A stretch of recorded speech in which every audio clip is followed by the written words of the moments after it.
Hi guys, so I'm gonna do a different kind of video. I'm going to explain the Timely and Atlas comics. Um, sorry, I'm gonna try my best to explain them. I'm not very good at explaining things, but I wanted to because a lot of people don't know about this period of Marvel's history. Is the early Marvel comics before Stan Lee, or before Stan Lee was popularly like created all the superhero like Fantastic Four, Spider-Man. This was the period before that, so 1939 to 1961. This was the period, the Timely Atlas period. So yeah, I wrote a whole script for this, so that'll help me. But so I'll explain first about Marvel's history. So Marvel Comics was made in 1939. It was called Timely Comics then. Marvel, well, no, Marvel was an imprint of Timely Comics. It was like Detective Comics in DC. It was like a little imprint within it. Um, yeah, so basically it was like Marvel Comics #1, and then it was Marvel Mystery Comics. So yes, again, I'm sorry about my explanation. I'm really bad at it.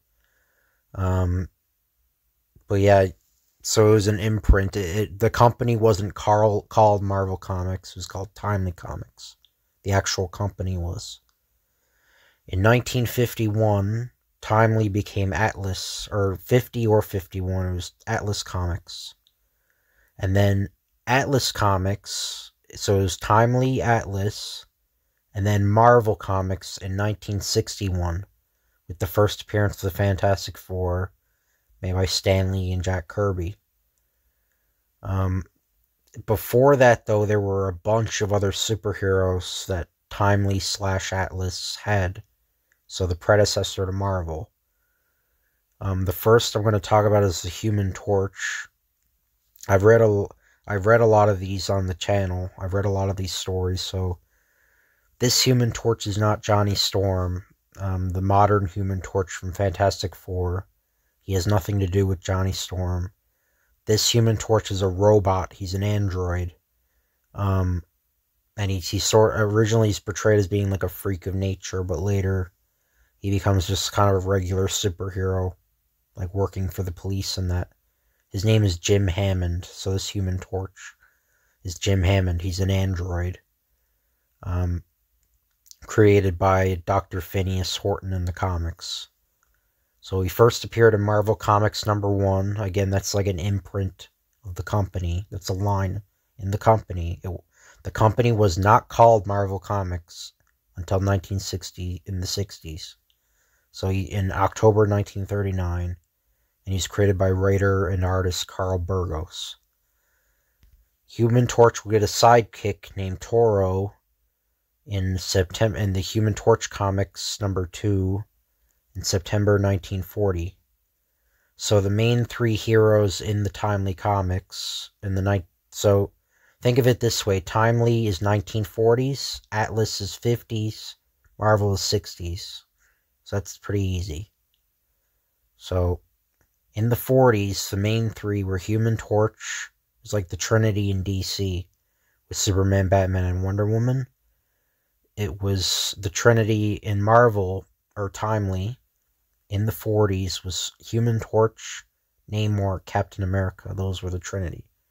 Originally, Captain America was, well, before Captain America was the Angel, but I'll talk about that in a sec. So yeah, Toro was like a sidekick to Human Torch when like superhero sidekicks were becoming very popular.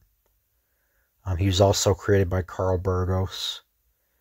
He was replaced. Toro's real name is Thomas Raymond.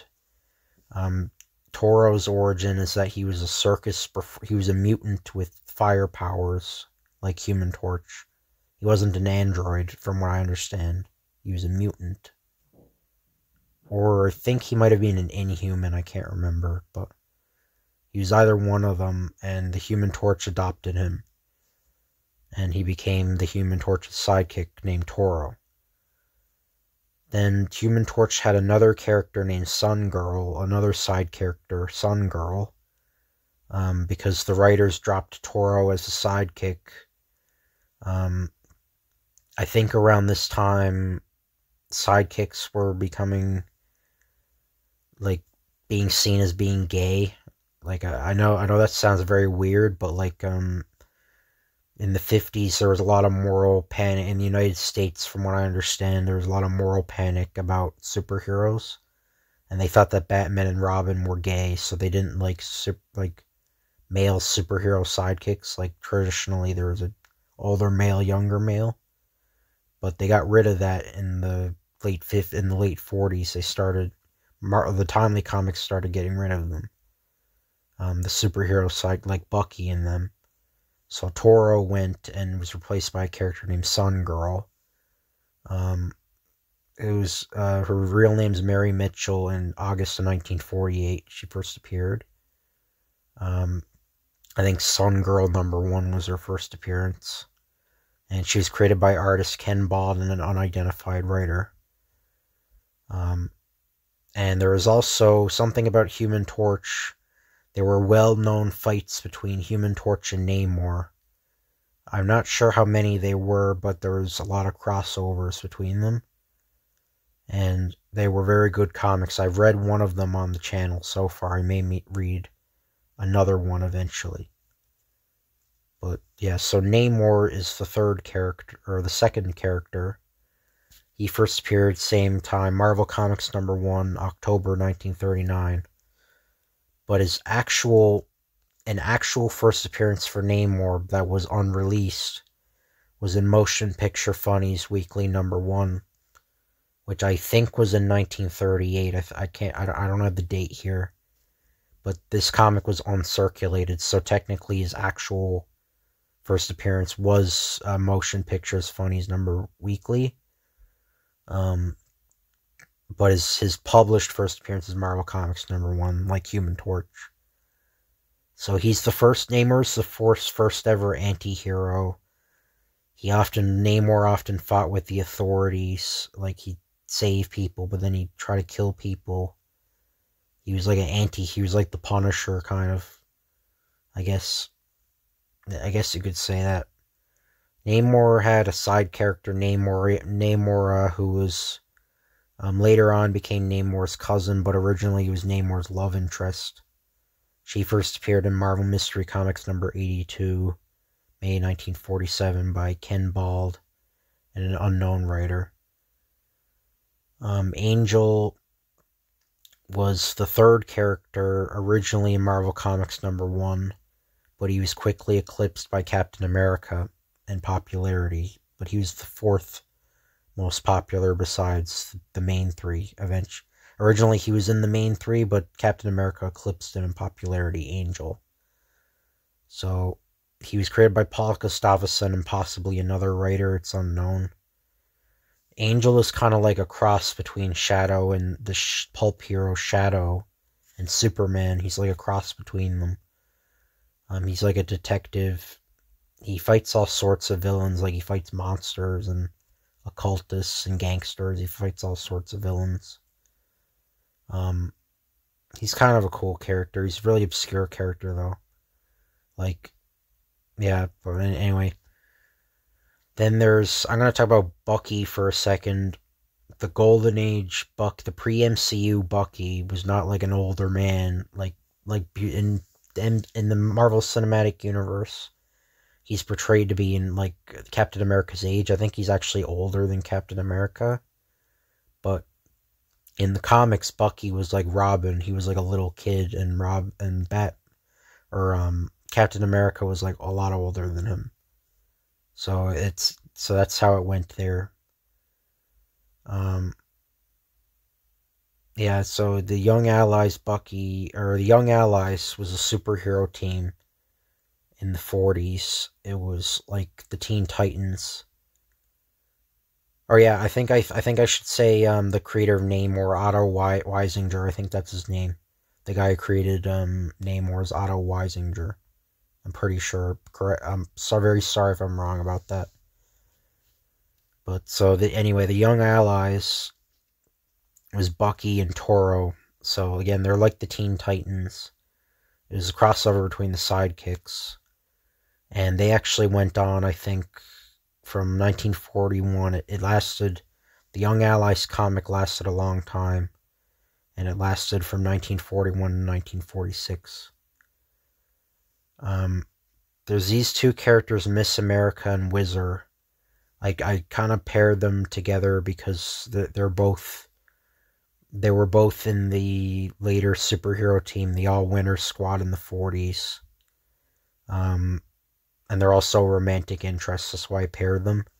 But Miss America's Madeline Joyce, that's her real name. She first appeared in Marvel Mystery Comics number 49, November 1943, created by Otto Binder and Al Gabriel. And Whizzer was created by Robert Frank is his real name. His first appearances in USA Comics number 1 and in August 1941. And Whizzer was created by Al Avison and an unknown writer who could possibly be Stan Lee, but it's unknown. So Whizzer and Miss America, Whizzer is basically the Flash, the Marvel version. And Miss America's like Wonder Woman. She has like super strength in that, like Wonder Woman. I don't find Whizzer and Miss America very good characters. I think they're kind of boring. So there were all kinds of other superheroes in the 40s and 50s made by Timely and Atlas. In the 40s, there was the Patriot, Golden Girl. Golden Girl was a Captain America side character who briefly replaced Bucky. The original Black Widow, which was like a demon character. The original Hercules, the Blue Blaze, the Destroyer. Destroyer was the first character made by Stan Lee. That's confirmed to be made by Stan Lee. Black Marvel, the original Vision. The original Vision was an alien, I'm pretty sure. And Venus, who in Venus, Thor and Loki actually first appeared in Venus. It's popularly thought Thor first appeared in Journey into Mystery in 1962, but in reality, versions of them appear. Thor and Loki first appeared in the early 50s in the Venus comics. Venus was like a girl's comic. She was like a goddess type character. In the 50s, I'm much less familiar with the 50s comics, but there was this, and they were called the Agents of Atlas as a retconned team. But some of the Atlas characters in the 50s were Jimmy Woo, Marvel Boy, Gorilla Man, and the Human Robot, or M11. Those are the Atlas Comics 1950s characters.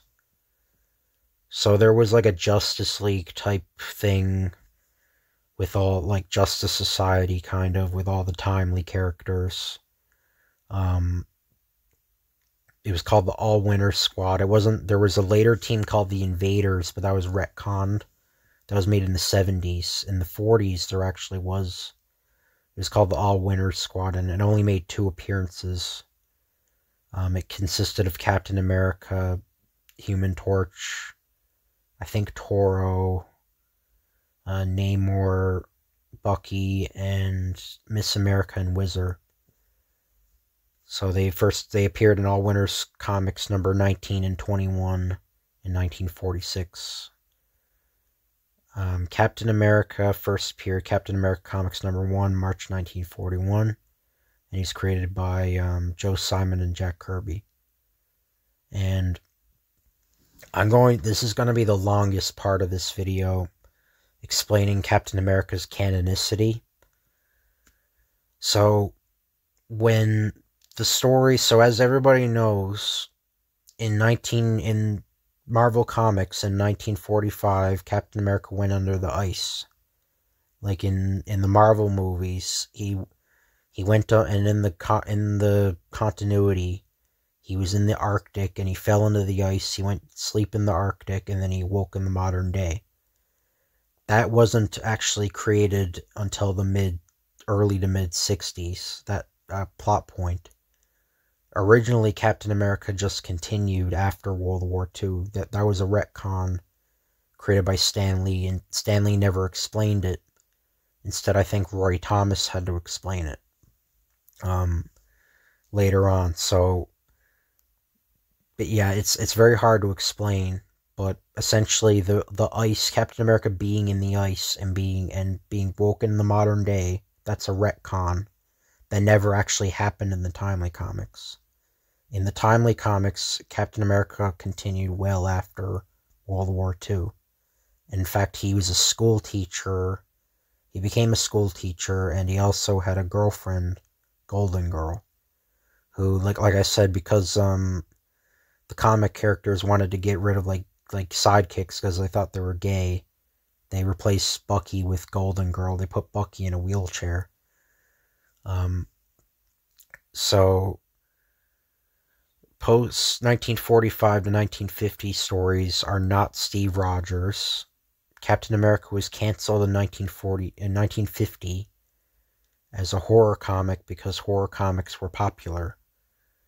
Then Captain America was very briefly relaunched for 3 issues by Stan Lee in 1953, but again for only 3 issues. So there was Captain America from 1941 to 1950 continuously. Then there was 3 1953, and then 1964, I think, or actually I can't remember if it's 1963 or 4 when Stan Lee and Jack Kirby brought Captain America back. But yeah, that's how it goes anyway.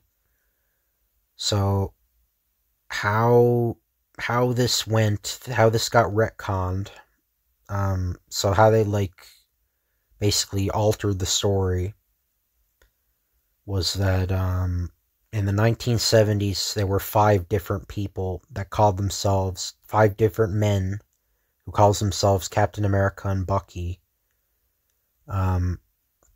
Even though they were called Steve Rogers and Buchanan Barnes, James Barnes in the stories written at the time, it was retconned that they were actually different people pretending to be Captain America and Bucky. So the 3 retconned men calling themselves Steve Rogers in these stories are William Naslund, a superhero named the Spirit of 76, who is actually a character made in the 70s. He wasn't actually a character made in the 40s. He dies in 1946 being Captain America, fighting an android. Jeffrey Mace succeeds him as Captain America.